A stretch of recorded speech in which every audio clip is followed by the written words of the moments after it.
Tube आपके पास पड़ी हुई है, तो जो मैंने आपको फॉर्मूला बताया है ना, उस फॉर्मूले के तहत करेंगे आपका, जैसे कितने परसेंट लेना है कितना होगा, तभी आपको दोनों रिफ्लेक्ट अगर बनाना है तो।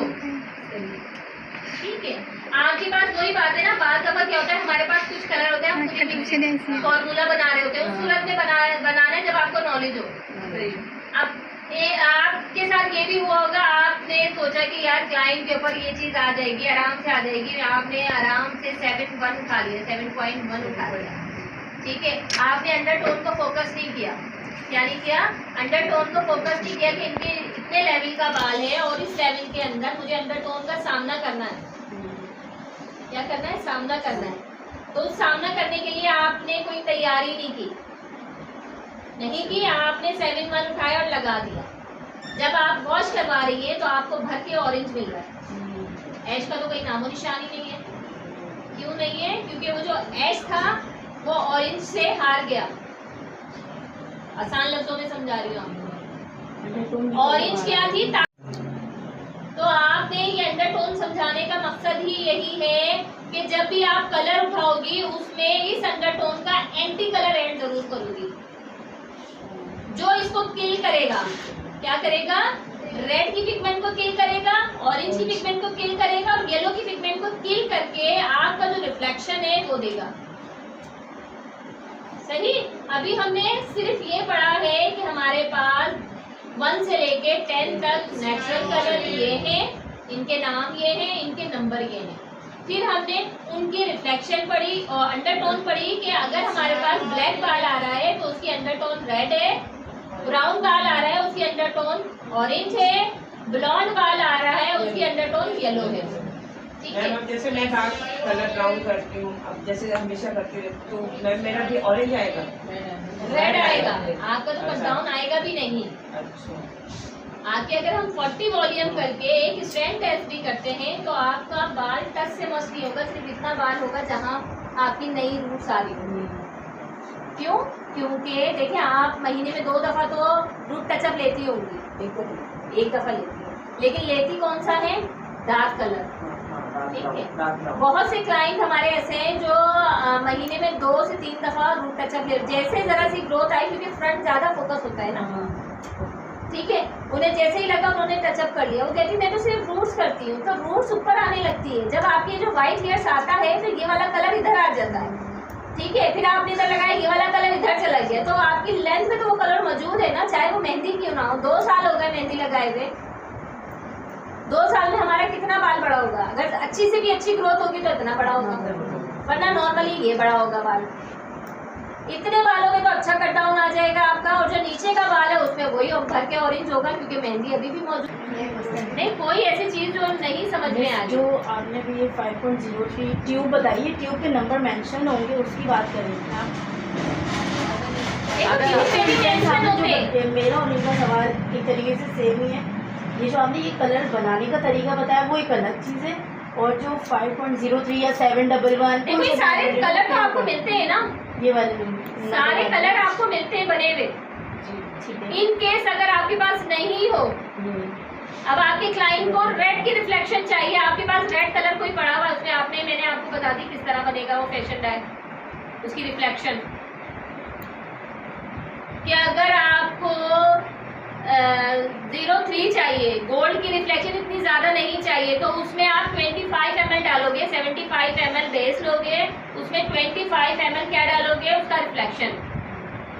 अब उनको गोल्ड ज्यादा दिखता हुआ चाहिए, जैसे कि आप 6.3 ले रहे थे, अगर उनको ज्यादा चाहिए, इंटेंस पावर ज्यादा चाहिए, तो आप 6.33 ले रहे हो। क्या ले रहे हो, 3.3 क्या हो गया, बहुत ज्यादा गोल्ड आ गया। अब आपके पास नहीं है 3.3, लेकिन आपके पास 0.33 की ट्यूब पड़ी है ये, तो आप किसी भी ट्यूब के अंदर ये 50 ml डालोगे तो ये आपको एग्जिट ये वाला कलर मिल जाएगा। 8.33 है ना ये, आप 80 के अंदर 50 ml कलर लोगे, बेस कलर, और 50 ml ही 0.33 डाल दोगे तो आपका ये कलर बन जाएगा।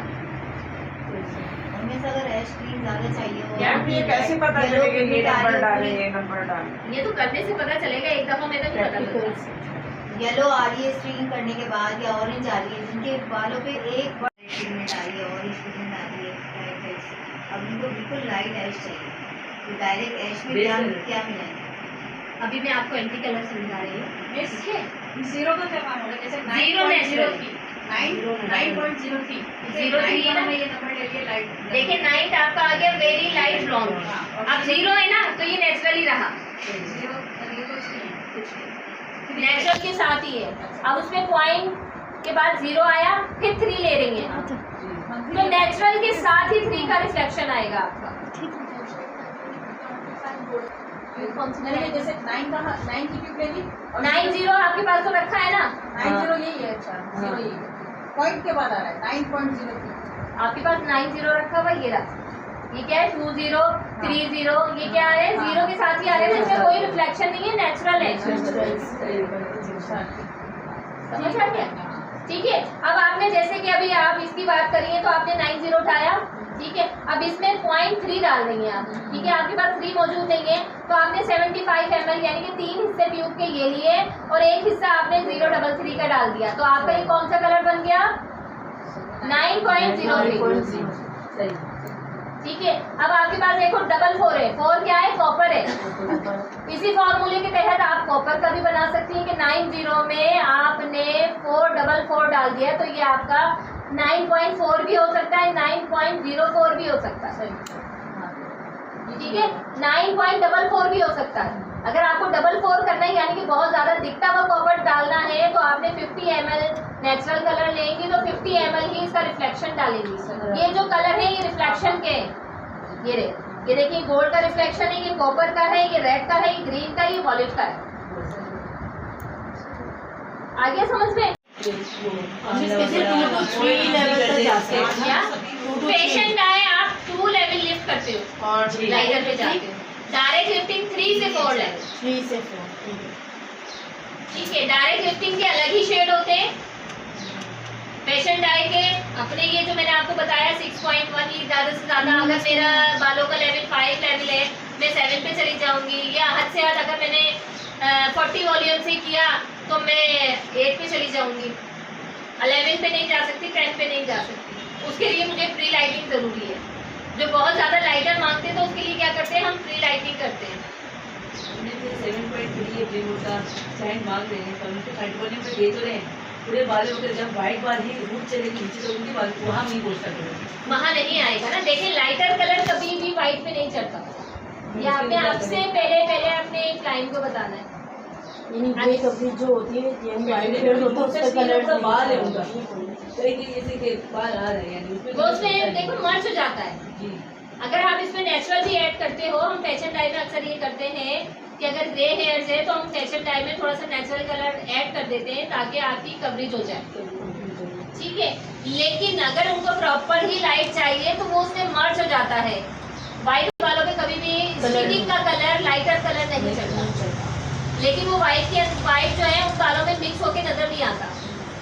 डार्क बालों में आपको वाइट हेयर भी नजर आ रहे होते हैं, लेकिन लाइटर बालों में आपको वाइट हेयर इतने नहीं पता चलते, वो उसमें मिक्स हो जाते हैं। नजर आने से क्या करें? अब वो एक बाल पकड़ के बैठ गई है, उनको नजर आ रहे बहुत हैं सारे बाल हैं यार इनके। तो नहीं होता है, इसका कोई हल नहीं है ना। नहीं कोई मतलब। पहले अगर आप इसमें नेचुरल नेचुरल अगर आप इसमें थोड़ा सा भी नेचुरल डालेंगी तो उनको इतना लाइटर नहीं मिलेगा ना। कट डाउन करके करेंगे तो मुझे नहीं होगा, तो कट डाउन भी नहीं होता ना वाइट बालों के। माइंड पढ़ते हो, उनसे डिस्कशन करते हो तो आप पहले ही क्लियर करोगे ना। देखिए कि आपके जो बालों में 30% ना ग्रे कवरेज है, 40% ग्रे कवरेज है, और आप इतना लाइटर 8 लेवल पे जा रहे हो, तो 8 लेवल पे कभी भी आपका बाल वाइट बाल कलर पे नहीं आएगा, वो उसके अंदर मिक्स हो जाएगा लेकिन वाइट ही रहेगा। कौन सा कलर लगाना चाहिए, कौन सा कलर? आप 7-0 कर सकते हो। आप जैसे 7-3 आप कर रहे हो तो उसमें 7-0 ऐड कर दोगे।